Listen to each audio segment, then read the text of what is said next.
बिस्मिल्लाहिर्रहमानिर्रहीम। अस्सलाम वालेकुम dear viewers, hope you are fine.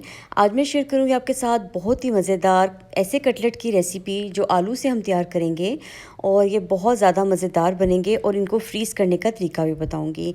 एक टिप है, अगर आप वो फॉलो करें तो आप आलू के बने हुए कटलेट भी आसानी से फ्रीज़ कर सकते हैं और जब आप इनको दोबारा से फ्राई करेंगे तो बिल्कुल भी ये ना नरम पड़ेंगे और ना ही ये अपना पानी छोड़ेंगे, बल्कि बहुत ज़बरदस्त से क्रिस्पी से बड़े रिश्तेदार से कबाब तैयार होंगे। रेसिपी को मुकम्मल फॉलो कीजिएगा और अगर चैनल पे नए हैं तो चैनल को सब्सक्राइब कर लें। यहाँ पर मैंने 500 ग्राम आलू लिए हैं और यहाँ आप देख सकते हैं मैं इनको कितने आसानी से मैश कर रही हूँ। इसका मतलब है ये मुकम्मल तौर पे बॉयल हैं, ये हार्ड नहीं हैं।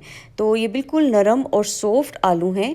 आपने बस इसी तरह इनको बॉयल करके अच्छे से मैश कर लेना है।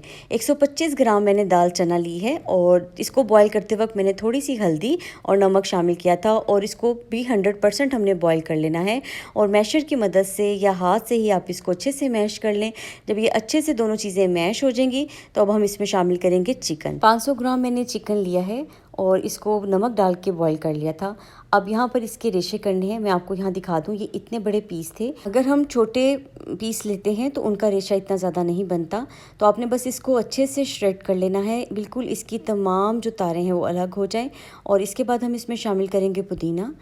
इसके साथ अब खुश्क मसाले जाएंगे। यहाँ पर मैंने 1.5 चाय का चम्मच नमक, आधा चाय का चम्मच लाल मिर्च पाउडर, 1 चाय का चम्मच कुटी लाल मिर्च पाउडर, आधा चाय का चम्मच काली मिर्च पाउडर और आधा चाय का चम्मच ही गरम मसाला पाउडर जाएगा। यहाँ पर मैंने ज़ीरा और सूखा धनिया लेकर और उसमें थोड़ी सी अजवाइन शामिल करके क्रश कर लिया था और इसको इसमें शामिल किया है। ये सिर्फ जायके को ही नहीं बढ़ाते बल्कि हाजमे का भी काम करते हैं।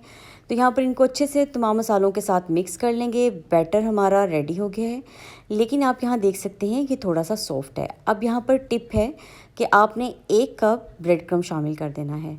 आप चाहें तो फ्रेश ब्रेड लेकर भी आप इसके क्रम्स बनाकर इसमें शामिल कर सकते हैं।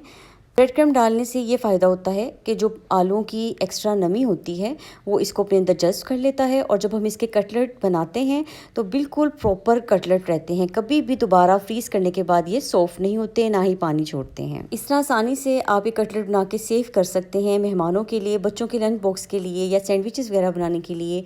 इतने से मटीरियल में देखें कितने सारे कटलेट्स तैयार हो गए थे। इस टाइम पर मैं आपको इसको फ्राई करने के लिए टिप दूंगी कि जब भी आपने इसको एग में कोट करना है तो एग को बहुत अच्छे से बीट करके फ्लफ़ी कर लेना है।